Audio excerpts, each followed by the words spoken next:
ओम नमः सिद्धेभ्यः।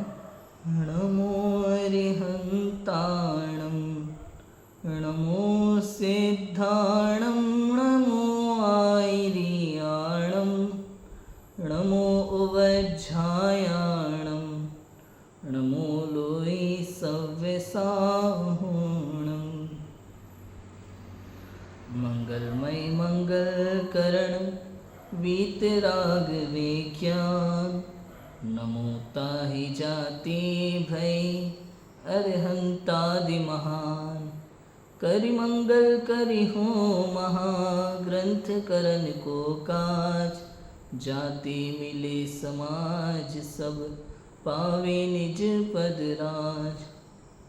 शिवोपाय करते प्रथम कारण मंगल रूप। विघ्न विनाशक सुख करन नमो शुद्ध शिव भूप नमो शुद्ध शिव भूप।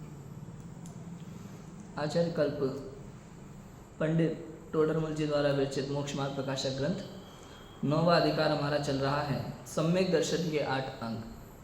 जो सम्यक दृष्टि जीव है, जो ज्ञानी जीव है, उसका जीवन कैसा होता है, उसके परिणाम कैसे होते हैं, इस विषय पर हमारी चर्चा चलती है। कोई व्रती नहीं है, मुनिराज नहीं है। चौथा गुणस्थानवर्ती सम्यक दृष्टि जीव, अव्रती श्रावक। उस अव्रती श्रावक के परिणामों में निर्मलता कितनी आ जाती है बताओ, उसकी चर्चा चल रही है। कैसा होता होगा उसका जीवन। उसका जीवन, अनंत जीव हैं, इन अनंत जीवों में, इन अनंत मिथ्या दृष्टि जीवों में वो सम्यक दृष्टि कैसा अंदर ही अंदर शोभायमान होता होगा, उसकी चर्चा चल रही है। 8 अंग ये निशंकित है, किसी प्रकार की कोई शंका नहीं है। जगत में कुछ भी हो रहा हो, आश्चर्य नाम की कोई चीज़ नहीं होती सम्यक दृष्टियों के जीवन में, पता है? आश्चर्य नाम की कोई चीज़ नहीं।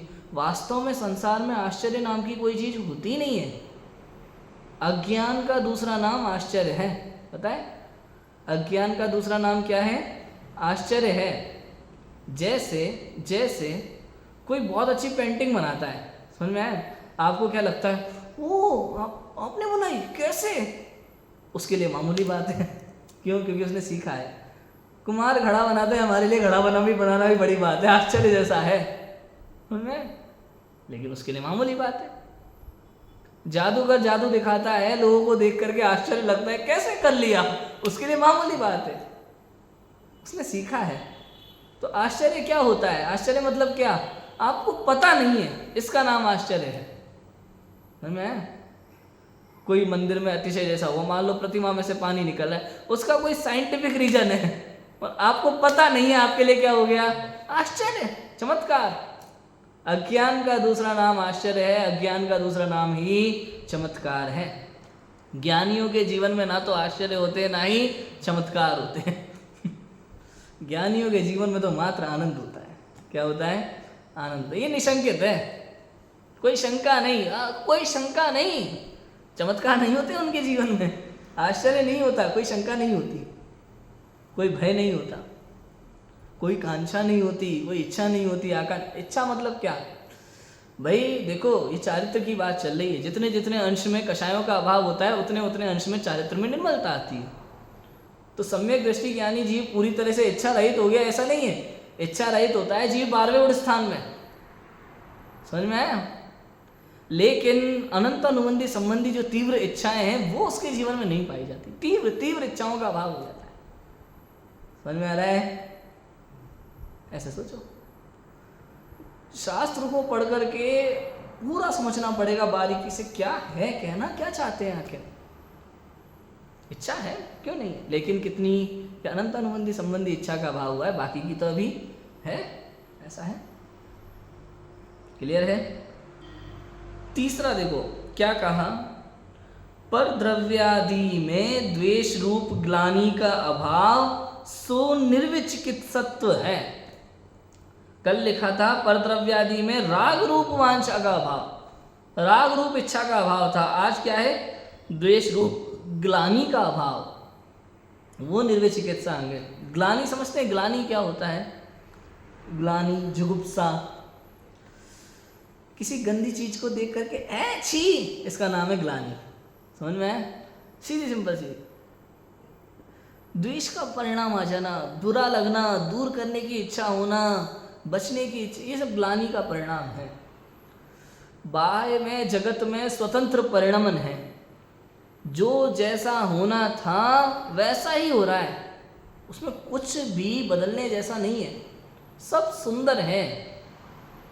देखा, सवत्थ सुंदरो लोए, लोक में सब सुंदर है, सब सुंदर है। अपने अपने स्वरूप में परिणमित होने के कारण से सब सुंदर है, अपने अपने स्वरूप में पूर्ण होने के कारण से सब सुंदर है। बताओ, डॉग की बॉडी सुंदर है कि नहीं है? मनुष्य की बॉडी सुंदर है कि नहीं? बताओ। ये पुद्गल का परिणमन है भाई, अपने स्वरूप में परिपूर्ण होने के कारण वो भी सुंदर है, ये अर्थ है सुंदर का। जगत में जो भी घटना घट रही है वो वैसी ही होनी थी, इस अपेक्षा से वो सुंदर है। समझ में? उससे अपने को न राग करना है ना ही द्वेष करना है, हर घटना में अपने को क्या करना है? समता भाव धारण करना है। इसका नाम है सवत्थ सुंदरो लोए, लोक में सब सुंदर है, जैसा होना चाहिए वैसा ही है। हमारे करने से, हमारे बदलने से कुछ होगा नहीं, ऐसा परिणाम अंदर में आना है, इसका नाम है सवत्थ सुंदरो लोए, इसका नाम है। लोक में सब सुंदर है, निर्विचिकित्सा अंग इसका नाम है। शास्त्र की परिभाषा के अनुसार अपन बात करें अगर स्टार्टिंग में, तो शास्त्र में निर्विचिकित्सा अंग के लिए स्पष्ट लाइन ये लिखी होती है, ज्ञानी, श्रावक, दिगंबर, मुनिराज आदि के शरीर में यदि कोई रोग है, कुष्ठ रोग इत्यादि भयंकर रोग है, यदि शरीर से दुर्गंध आती है तो उस समय उनके प्रति ग्लानि का भाव नहीं आना चाहिए। उनके धर्म को देख करके उनके प्रति वात्सल्य का भाव आना चाहिए, ग्लानि का भाव नहीं आना चाहिए। निर्विचिकित्सा अंग तो ऐसे कहते हैं। सम्यक दृष्टि ज्ञानी जीव को मुनिराजों का शरीर देख के उसकी अपवित्रता देख करके ग्लानि का भाव नहीं आता, अपने शरीर के प्रति भी ग्लानि का भाव नहीं आता, ये निर्विचिकित्सा अंग है। समझ में है? इसकी पराकाष्ठा देखोगे, निर्विचिकित्सा अंग में जो राजा प्रसिद्ध हुए हैं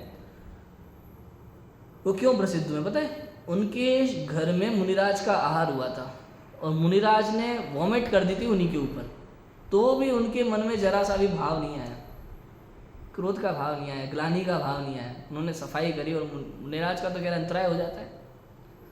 में किसी भी परिस्थिति में ग्लानि का भाव नहीं आए, हो गया उसमें क्या है बताओ? ये निर्विचिकित्सा अंग है। अपने बच्चे की बॉडी तो सभी साफ करते हैं, अपने माता पिता की साफ करने वाले भी विरले पुत्र होते हैं।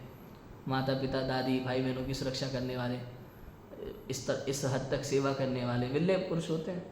बहुत सारे लोग तो करते ही नहीं, ज़्यादा होता है तो नौकर रख देते हैं। लेकिन ये तो अपने की बात कर रहा हूँ, पिता पुत्र वगैरह। ज्ञानी धर्मात्माओं के प्रति किसी भी परिस्थिति में ग्लानि का भाव नहीं आना, इसका नाम है निर्विचिकित्सा। अब ये इतनी परिभाषा, इसमें और निकालो आप और इसका अर्थ सोचो, विचार करो। जगत में गरीबी के प्रति ग्लानि का भाव नहीं आना चाहिए, समझ में आया? किसी भी प्रकार के उदय के प्रति ग्लानि का भाव नहीं आए। अशुभ कर्म के उदय में अनेक प्रकार की परिस्थितियां बन सकती हैं, उन परिस्थितियों के प्रति ग्लानि का भाव नहीं आना चाहिए।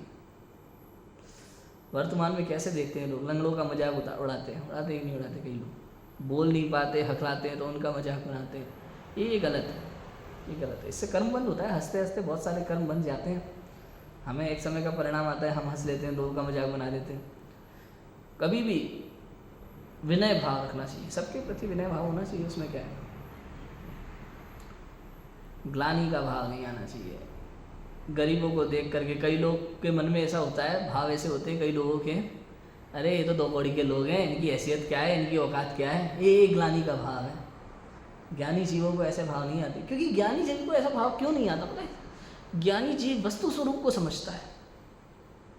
रोड़पति से करोड़पति और करोड़पति से रोड़पति बनने में एक समय लगता है, अधिक समय नहीं लगता, एक समय लगता है। एक समय पहले पुण्य का उदय था, एक समय बाद पाप का उदय है। बताओ, ये जो शेयर मार्केट में धन्ना सेठ बने बैठे हुए लोग हैं, मार्केट गिरते ही कब करोड़पति से करोड़पति बन जाएंगे, कोई गारंटी है इसकी? घर बार बिकने पर आ जाते हैं लोगों के, लोगों को भगना पड़ता है शहरों छोड़ के। मूवीज में भी दिखाते हैं। बताओ, स्वर्ग देखिए, स्वर्ग गोविंदा की, राजेश खन्ना गोविंदा स्वर्ग, कितना टाइम लगा था बताओ? राजेश खन्ना को करोड़पति से करोड़पति बनने में समय नहीं लगा और गोविंदा को करोड़पति से करोड़पति बनने में समय नहीं लगा। एक ही पिक्चर में दोनों घटनाएं हैं। यहां समझना यह है कि परिस्थिति चाहे जैसी भी हो, हमें आनंद में रहना है। इसका नाम निर्विचिकित्सा अंग है। अब आप इस लाइन पे विचार करो ना, तो इसी का नाम निशंकित अंग है, इसी का नाम निकांचित अंग है, इसी का नाम निर्विचिकित्सा। कुछ अलग है नहीं। यहाँ पे आपको ग्लानि शब्द नहीं करना बस। वहाँ पे किसी भी परिस्थिति में शंका नहीं करनी थी, वहाँ किसी भी परिस्थिति में कांक्षा नहीं करनी थी, यहाँ किसी भी परिस्थिति में आपको ग्लानि नहीं करना। इतना अंतर है, बात वही है।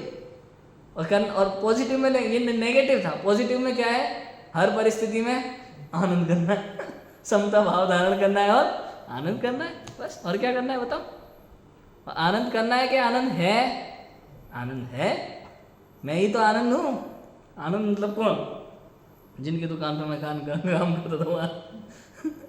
आनंद माने मैं ही आनंद का सागर हूँ, मैं ही आनंद हूँ।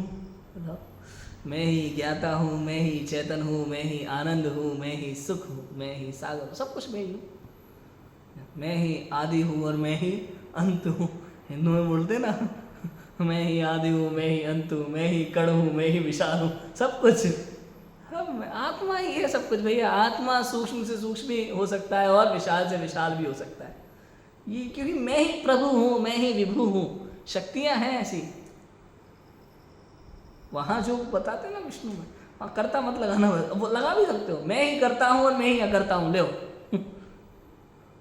मैं ही समस्त जगत का करता हूँ और मैं ही समस्त जगत से अकर्ता हूँ। किस अपेक्षा से बोल रहे हो भैया ये बात? कि अज्ञानी जीव अपने आप को समस्त संसार का कर्ता मानता है और ज्ञानी समस्त संसार से अपन को अकर्ता देखता है।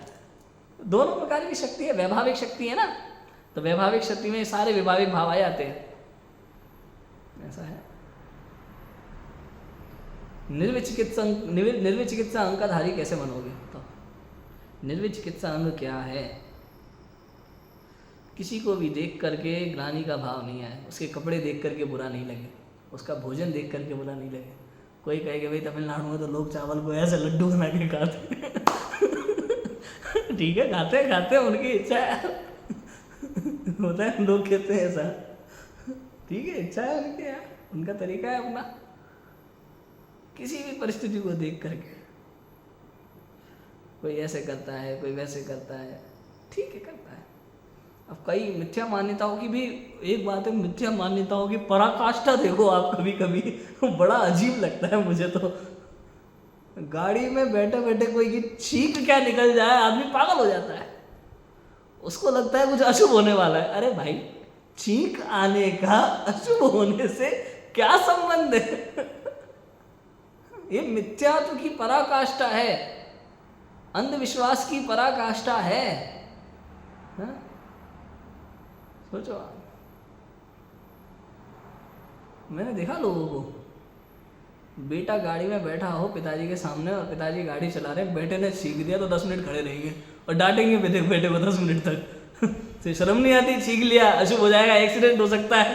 अरे भाई, छींकने से एक्सीडेंट का क्या संबंध है? हमें थोड़ा समझाओ तो सही।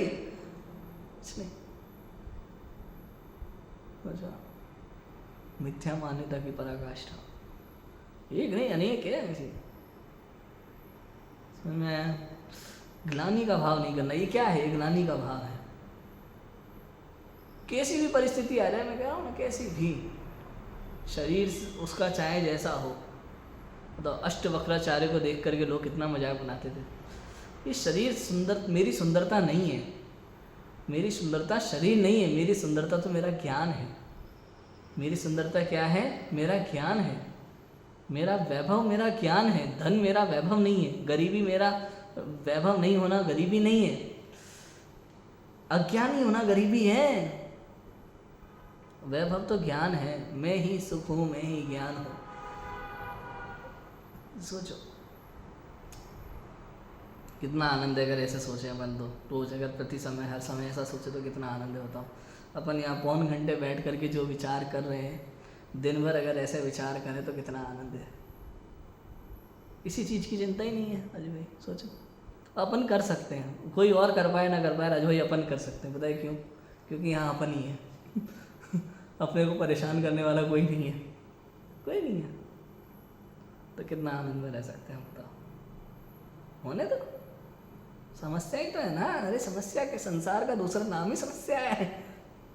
जहाँ समस्या होती है वहाँ समाधान तो होता ही है। चिंता नहीं करो, टेंशन नहीं लो, दुखी मत हो, आनंद करो बस। समस्या का समाधान हो रहा है तो कर लो, नहीं हो रहा मत करो, आनंद करो। मुझे किसी ने कहा आज मुझे किसी ने कहा कि ये जो बड़ी बड़ी बातें हैं ना, ये वही बोल पाते हैं जिनके पास सब कुछ हो जिनके पास नहीं हो वो तो दुखी रहते हैं। अरे ये नहीं है, ऐसा नहीं है भैया, ये भी सोच गलत है। संतोषी व्यक्ति सदा सुखी रहता है। बचपन में पढ़ते थे नैतिक शिक्षा में, भूल गए आप उस पाठ को। संतोषी व्यक्ति सदा सुखी रहता है। हमारे पास क्या है बताओ रजनी, मेरे पास क्या है? आज मैं अपने आप को देखूं, भाई घर है, झोपड़ा, माता पिता का है, भैया का है, मेरा क्या है? मेरे पास क्या है? कुछ भी नहीं है, खाली बैठा हूँ। ना अकाउंट में इतने पैसे हैं मेरे, ना मेरे अकाउंट में मेरे इतने पैसे हैं कि मैं कह सकूँ कि मैं बहुत अच्छे अपना भविष्य मैं अपना देख सकता हूँ। कुछ नहीं है, लेकिन मैं निश्चिंत हूँ, निश्चिंत हूँ। शाम के भोजन की भी मुझे वास्तव में चिंता नहीं है। मिलेगा तो ठीक, नहीं मिलेगा तो ठीक। अरे इतनी तो भूख ही नहीं लगती, सुबह खाने के बाद भूख ही नहीं लगती, इतनी कि चाहिए ही चाहिए। बताओ, शिखर जी में सुबह अपन चढ़ते हैं तो शाम तक भूख लगती है क्या? पहाड़ पे नहीं लगती, चलता है। अभी गए थे ना मोक्ष सप्तमी पे हम, जब पिछले साल सुबह चढ़े थे, 3-4 बजे चढ़ गए थे और शाम को 5 बजे 5:30 बजे लौटे थे, फिर भी भूख नहीं लग रही थी, ज़बरदस्ती ले गए खाना खिलाने के लिए हमें। ऐसा होता है। सोचो, निर्विचिकित्सा अंग, ग्लानि का भाव नहीं आए किसी को देख करके। अब इसमें लगाओ, पता है ये 8 अंग एक दूसरे से कनेक्टेड है। पर द्रव्यों अपने स्वरूप को नहीं जानता ना, अपने स्वरूप को नहीं जानता तो पर द्रव्यों में शंका होती है, शंका होती है तो कांक्षा होती है, कांक्षा होती है फिर विचिकित्सा का भाव होता है। विचिकित्सा का भाव, ग्लानि का भाव होता है, ये चाहिए ये नहीं चाहिए, ये चाहिए ये नहीं चाहिए। ये क्या है? द्वेष बुद्धि नहीं होना चाहिए बस। अगर आपको निर्विचिकित्सा अंग का धारी होना है तो किसी भी वस्तु के प्रति, किसी भी व्यक्ति के प्रति द्वेष का परिणाम नहीं होना चाहिए, किसी भी परिस्थिति के प्रति द्वेष का परिणाम नहीं होना चाहिए, नहीं होना चाहिए। अब थोड़ी ताकत लगाओ। अब इतनी सामान्य बातें हैं, अब थोड़ी विशेष बातें करते हैं, ताकत लगेगी थोड़ी सी। किसी ने गाली दी, किसी ने हमारी पिटाई लगाई, उस परिस्थिति से द्वेष भाव होगा कि नहीं होगा बताओ? किसी ने हमारा पैसा चुरा लिया, किसी ने हमें धोखा दिया, अब द्वेष भाव होगा कि नहीं होगा? यहाँ कह रहे हैं कि सम्यक दृष्टि जी वहाँ ग्लानि का भाव नहीं करता। कहानियाँ याद है हमारे विद्वानों की? भाई मुनिराज थोड़ा बड़ा उदाहरण हो जाता है, हम विद्वानों की कहानियाँ इसलिए लेना चाहते हैं। अपने ऐसे ऐसे विद्वान हुए हैं, गोपाल दास जी बरैया टाइप। चोर आया घर में चोरी करने के लिए और वो विद्वान ऐसे हैं, अरे क्यों परेशान होते हो, इसको रखना है सर पे, लाओ मैं रख दूँ गट्ठा बना के, ले आओ ले जाओ, बढ़िया, एक टेंशन खत्म। ऐसी है शक्ति अंदर में, ऐसी सामर्थ्य है, ऐसी सामर्थ्य जगाओ। ये अंदर में है, जगाओ, जागृत करो। मेरा कुछ भी नहीं है, कुछ भी मेरा नहीं है इस जगत में। जा रहा है तो जाने दो, मेरा था ही नहीं। क्या वाक्य है, याद आ रहा है वाक्य? गुरुदेव का वाक्य है, आजकल तो ट्रकों के पीछे भी लिखा रहता है, मेरा सो जावे नहीं, जावे सो मेरा नहीं। बताओ, आजकल ट्रकों के पीछे लिखा मिल जाता है ये वाक्य। कितनी गहराई है इस वाक्य में बताओ। कोई लेके जाए, जा ना लेके जा, कोई दिक्कत नहीं, चला जा, मुझे बिल्कुल फ़र्क नहीं पड़ता है। सच में, सच बोल रहा हूँ। मेरे पास अगर एक जोड़ी कुर्ते पजामे होंगे तो उसमें रह लूँगा मैं, गंदे हो गए तो गंदे पहनूँगा, कोई दिक्कत नहीं है, तो ठीक है, नहीं है तो ठीक है। ये शक्ति अंदर से लानी पड़ेगी अंदर। आप सुखी रह सकते हो कि नहीं रह सकते हर परिस्थिति में, ये सोचो, ये सोचो, तो निर्विचिकित्सा अंग के धारी होंगे। बताओ, पुद्गल का परिणमन देख करके ग्लानि का भाव नहीं आए, समझ में आया? ग्लानि का भाव नहीं आए। ये नहीं कह रहे कि आप सफाई मत करो गंदगी देख करके ये नहीं कह रहे कि आप गंदगी देख करके सफाई मत करो, करो, ग्लानि मत करो, द्वेष मत करो उससे। ये द्वेष कब झलकता है पता है? कि आपने कहीं गंदगी देखी और चिल्लाना शुरू कर दिया, लोगों पे भड़कना शुरू कर दिया, ये मत करो। प्रेम से संभालो, प्रेम से करो जो करना है, ग्लानि मत करो, चिढ़ो मत, चिढ़ो मत किसी चीज़ से, किसी भी चीज़ से चिढ़ो मत। ये अंदर से आता है, ये बाहर से नहीं आएगा, ये अंदर से आएगा। हम अगर बाहर से उपदेश को सुन करके जब करने की कोशिश करते तो वो कहलाएगी नकल, और आत्मानुभूति पूर्वक जब अंदर में ये वस्तु स्वरूप की समझ हो जाती है, सच्ची आत्म तत्व का अनुभव होता है, तो जो परिणाम होते हैं वो होते हैं असल। समझ में आया? ऐसे ही व्रताधिक में लगाओ, पूजा पाठ में लगाओ, शास्त्रों में पढ़ के, प्रवचनों में सुन के, माता पिता की बातें सुन करके, देवशास्त्र गुरु की पूजा करना, मंदिर जाना, व्रत करना, उपवास करना, अणुव्रत धारण करना, महाव्रत धारण करना, ये सब तो है नकल। और वस्तु स्वरूप को समझ करके तत्व निर्णय पूर्वक आत्मानुभूति हो जाए, और फिर जितने जितने अंश में कषायों का अभाव होता है, उतने उतने अंश में वीतरागता प्रकट होती है। परिणाम फिर जो निर्मल होते हैं, फिर जो भूमिका अनुसार अणुव्रत महाव्रत होते हैं, वो होते हैं असल। असल और नकल में अंतर समझे? असल और फल तो परिणामों का लगता है भैया, फल तो परिणामों का लगता है। शरीर की क्रिया तो मैं हुई नहीं ना, ये तो शरीर है ना, ये तो मैं हुई नहीं। व्रताधिक भाव भी मेरे नहीं है, वो भी एक समय की विकारी पर्याय है, मैं तो उससे भी परे शुद्ध चैतन्य मात्र तत्व हूँ। उसकी अनुभूति करो, ऐसी शुद्धता की अनुभूति करो, इसका नाम निर्विचिकित्सा अंग है। परम पवित्र आत्मा की अनुभूति होती है तो जगत में सब कुछ पवित्र जैसा ही लगता है। पवित्र जैसा लगता है मतलब पता है? अपने स्वरूप में परिपूर्ण होने के कारण से सब पवित्र है, शुद्ध है, सुंदर है। अशुचि भावना में कहते हैं शरीर अपवित्र है। क्या लिखा है अपन ने उसके लिए? 100 बार सफाई करे फिर भी मलिन ही रहे, ऐसे अशुचि देह में अब कैसे हम रहें। परम पवित्र है आत्मा, अब उसमें रहूँगा, जान लिया संसार 12 भाव निभाऊंगा। 100 बार 1000 बार आप ब्रश कर लो, 1000 बार ब्रश कर लो, और किसी को थूक करके पानी पिलाओ तो नहीं पिएगा, ये अपवित्र शरीर है भैया, ऐसा अपवित्र शरीर है। लेकिन कह रहे ज्ञानी जीव को इसमें ग्लानि का भाव नहीं आता, पिएगा वो भी नहीं पिएगा वो भी नहीं इस पानी को, लेकिन वो ग्लानि नहीं करेगा। क्या होता है, जब पहली बार कोई अज्ञानी जीव शास्त्र सुनते समय शरीर की अपवित्रता सुनता है तो ग्लानि करता है, मर जाऊं मैं, शरीर से छुटकारा। ऐसा नहीं करना भैया, ऐसा नहीं करना। लेकिन इस शरीर के लिए सजाने धजाने का जो काम कर रहे थे वो छोड़ दो। अपवित्र है, कितना करोगे भैया, कितना करोगे? अच्छा, समझ में आ रहा है कि नहीं आ रहा? मिथ्या मान्यता की पराकाष्ठा आप देखो भैया, अभी विचार आ रहा है। एक रील देखी थी मैंने, एक बार सड़क पर गाय का गोबर पड़ा हुआ था, किसी ने कहा इसका पैर वैर मतलब कुछ खराब, अच्छा नहीं लग रहा, खराब लग रहा है, ऐसा घर के आगे ही था मतलब, तो उन्होंने उसके ऊपर फूल जैसे डाल दिए।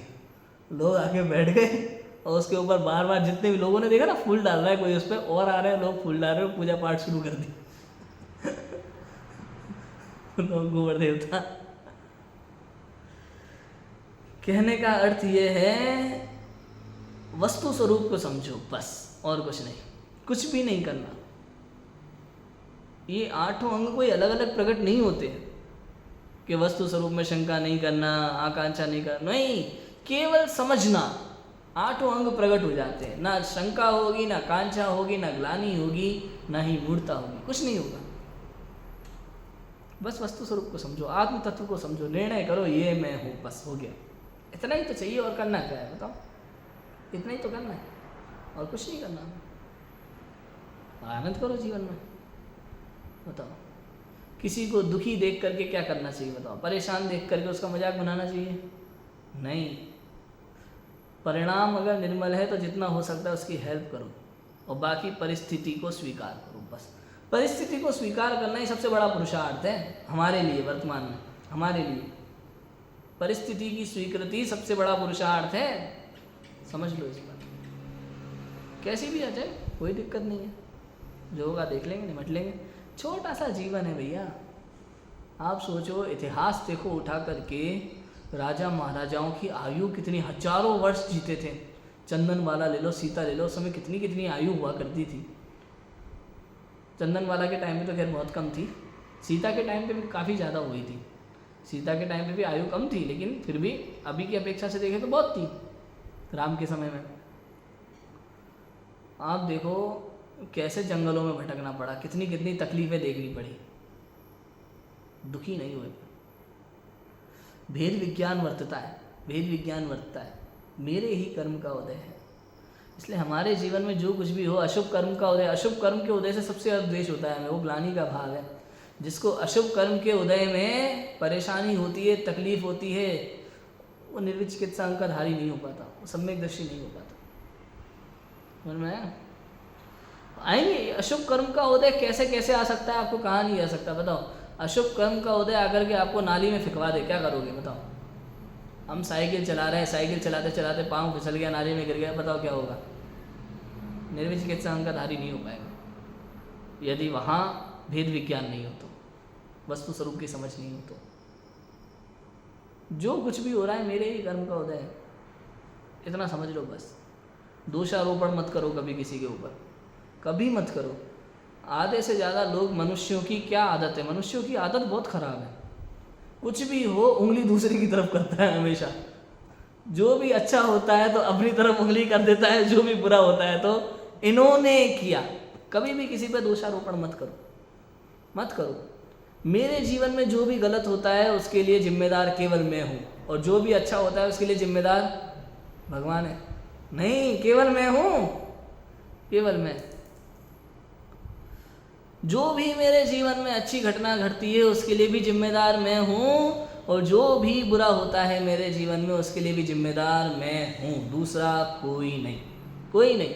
बताओ, सेठ जी ने आगे हमसे कुछ कह दिया कल कि आप नहीं किया, इन्होंने क्या, इन्होंने ऐसा कर दिया था इसलिए, ये नहीं होता है, ऐसा नहीं है।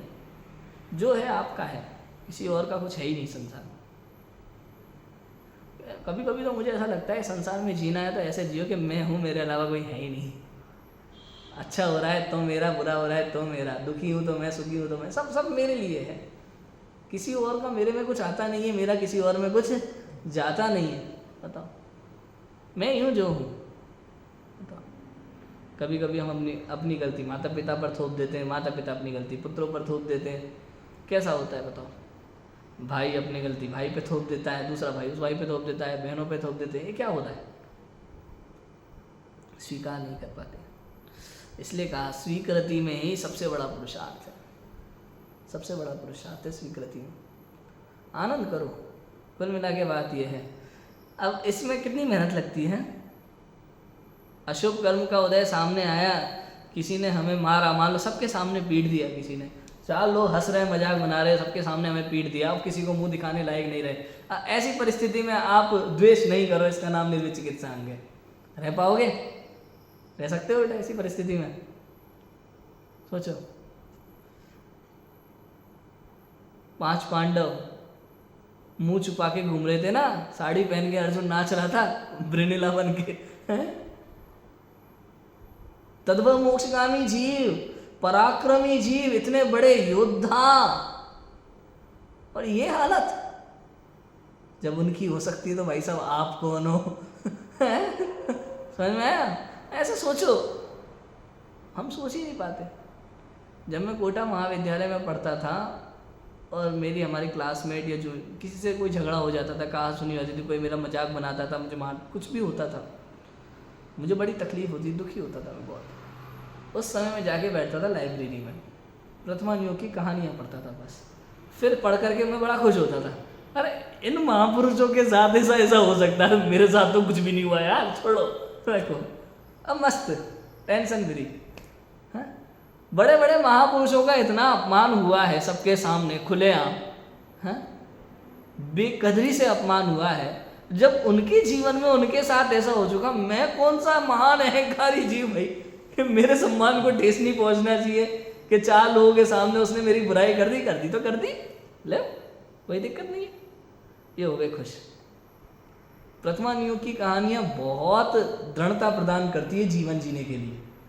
कभी भी मैं कहता हूं कि अगर आप डगमगा रहे हो, कहीं भी कोई तकलीफ है संसार में, तो आप कहानियां पढ़ो जैन धर्म की, जैन धर्म की कहानियां पढ़ो, आप सतियों की कहानियां पढ़ो, आप चंदनमाला की कहानी पढ़ो, अंजना सती की कहानी पढ़ो, सीता की कहानी पढ़ो, ये कहानियां पढ़ो, आप मनोरमा की कहानियां पढ़ो, तो आपको पता चलेगा कि क्या हालत हुई। ये कर्म का उदय कैसे कैसे आता है, समझ में आएगा। सेठ सुदर्शन की कहानी पढ़ो, पता चलेगा कर्म का उदय किस तरह से आता है, और हमें उसमें समता भाव धारण करना है। अब बताओ सेठ सुदर्शन के साथ क्या हुआ था राजू भाई, आज के समय में अगर हमारे साथ ऐसा हो जाए तो क्या होगा। सोचते हुए घबराहट होती है, सोचते हुए डर लग सकता है कि हमारे ऊपर ऐसा कलंक लग जाए और हमें फांसी की सज़ा हो, पूरी दुनिया हमारे ऊपर थूके, क्या स्थिति होगी। अरे एक समय का कर्म का उदय है, ये पूरी दुनिया मुझे जानती नहीं है, इस केवल इस शरीर को जानती है, अगले भाव में मैं उन्हीं के बगल में बैठा रहूँगा, दूसरा शरीर धारण करके वो मुझे पहचान भी नहीं पाएंगे। समझ में आ रहा है कि नहीं आ रहा। किसको गाली दोगे बताओ। कोई महात्मा गांधी को याद करता है, कोई गोडसे को याद करता है, क्या हो जाएगा उससे बताओ।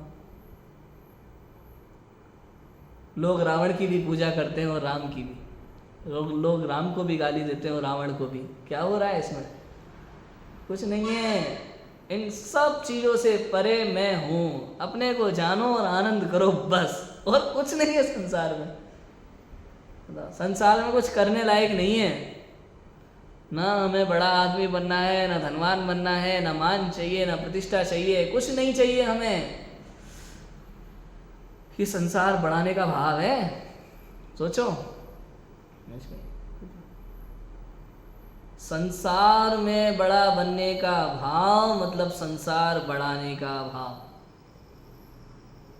अब बताओ लगेगी इतनी ताकत इसमें ताकत है।